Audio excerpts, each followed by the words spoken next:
3 tips keberuntungan, dan 5 faktor kehidupan dalam Feng Shui. Kita mengenal ada 3 kekuatan yang mempengaruhi kehidupan manusia, yaitu Tian Cai faktor langit, Di Cai faktor bumi, dan Ren Cai faktor manusia. Ketiga faktor tersebut dijelaskan.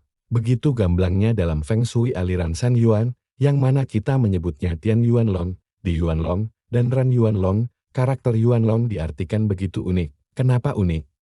Karena waktu itu, orang Tiongkok menyebut istilah Yuan adalah sebuah awan atau permulaan, yang mana di luar jangkauan panca indera manusia, awal dari alam semesta. Karena di luar jangkauan panca indera kita manusia, maka kita juga menyebut istilah Yuan ini dengan istilah Xuan. Xuan adalah sesuatu yang unik atau misterius. Misterius karena masih di luar jangkauan kita untuk memahaminya. Lantas apa yang membuat ketiga faktor tersebut misterius?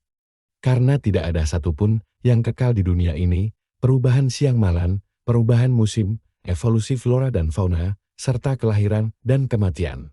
Karena tidak ada yang kekal, maka kita menyebutnya ini sebagai Yun siklus. Dari sinilah kita menggunakan sebuah parameter yang disebut dengan 3 tipe keberuntungan Trinitas, yaitu titik 21 keberuntungan langit. Keberuntungan langit adalah yang sudah ditentukan oleh Tuhan. Bagaimana kondisi kita, seperti kondisi fisik kita, latar belakang keluarga kita, pasangan hidup kita, DSB. Sebagian orang lahir di keluarga yang berada, sebagian yang lain lahir di keluarga yang pas-pasan, dan sebagian yang lain lahir di keluarga yang miskin. Intinya, apapun yang kita peroleh dari keberuntungan tipe ini, jelas-jelas di luar kemampuan dan panca indera kita. 2 keberuntungan bumi. Keberuntungan bumi adalah tempat tinggal di mana kita berada, entah di rumah maupun di tempat kerja, dengan sebuah memanfaatkan pengaruh energi Feng Shui tempat untuk melakukan aktivitas kita sehari-hari. Parameter yang bisa kita pakai di sini adalah sebuah kelayakan lokasi dalam menunjang segala macam kegiatan. 3 keberuntungan manusia. Keberuntungan manusia adalah usaha manusia baik secara fisik, pikiran, maupun mental. Segala macam usaha manusia, seperti keuletan, kerja keras, kepintaran, dan semua yang berasal dari individunya sendiri akan menentukan seberapa besar yang akan dia peroleh.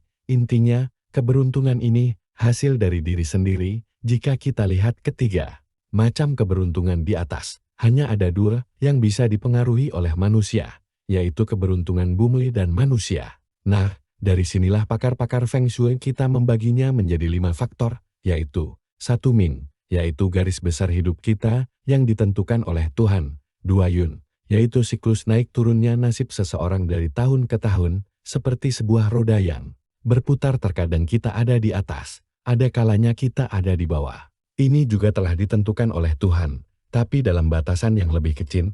3 Feng Shui, yaitu peranan kita sendiri dalam memanfaatkan setiap tempat agar memiliki pengaruh Feng Shui yang baik, agar dapat mengoptimalkan keberuntungan kita sendiri. 4 Jude, yaitu amal dan jasa kita termasuk kelakuan dan sikap kita sehari-hari, agar menyempurnakan kita menjadi manusia yang utuh. 5 Dusu, yaitu proses pembelajaran kita sehari-hari baik formal maupun non-formal, dalam menambah wawasan, pengetahuan, dan pola pikir kita dalam meningkatkan kualitas penghidupan kita sendiri. Membahas sampai di sini maka Anda sudah bisa memahaminya. Jika kelima faktor tersebut dapat dikelompokkan sebagai berikut. 1 keberuntungan langit, yaitu Ming dan Yun. 2 keberuntungan bumi, yaitu Feng Shui. 3 keberuntungan manusia, yaitu Jude dan Dusu. Seperti kita ketahui bahwa segala peristiwa di dunia ini tidak ada yang kekal, begitupun juga nasib kita manusia yang selalu dikelilingi oleh ketiga macam keberuntungan tersebut. Tidak ada sebuah jaminan dari pakar Feng Shui manapun jika Anda memaksimalkan Feng Shui tempat Anda tinggal. Jikalau keberuntungan langit dan manusia Anda sedang turun, juga tidak ada sebuah jaminan dari seorang peramal nasib jikalau diketahui keberuntungan langit Anda baik, tetapi keberuntungan bumi dan manusia Anda sedikit, serta tidak ada jaminan dari diri Anda sendiri. Sekalipun Anda merasa keberuntungan manusia diri sendiri telah optimal, jikalau keberuntungan langit dan bumi tidaklah mendukung, masa lalu telah berlalu, masa yang akan datang sulit dipastikan. Genggamlah masa sekarang. Apa yang bisa Anda lakukan adalah 2/3 dari keberuntungan bumi dan manusia. Dan jangan lupa dalam berdoa dan beramal kepada sesama. Setidaknya perjalanan hidup yang panjang ini dimulai dari langkah awal yang baik. Sukses selalu buat Anda.